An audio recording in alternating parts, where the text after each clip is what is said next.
haba phai ban pe ya kiri sorong berthe man ko por ngi ki jing jamas ngo shil ke kadu liu i ya kari mai chong ngi dam sim bak me Yim so kala kari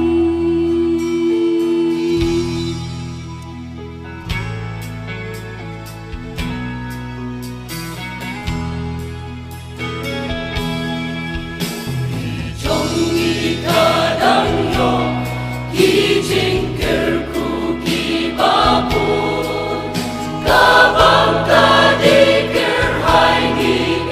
Ha peng jing suk jing ho Om tu yo snow ban dun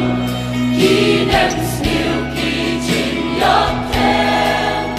Wan la ha peng jing du I dam I bia Long shi sha ri na ker ku La in ker mang u le Na pen kiri ba pun ha ka berte La ri chong I ba dang ker ku le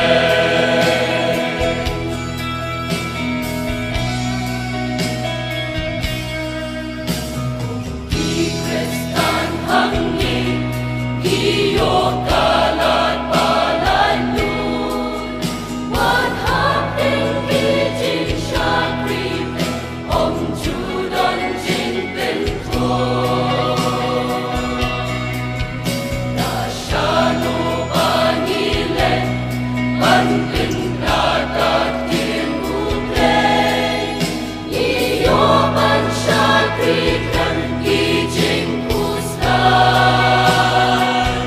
Lahat ay intong muli Iharing pejoni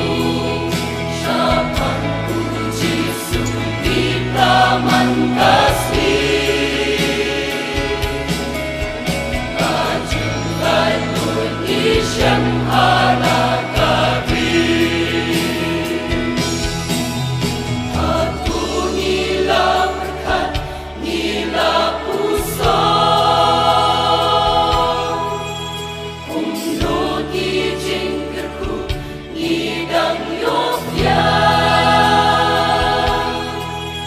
Walahap lingkun kijing anak Kijing siu kibabujan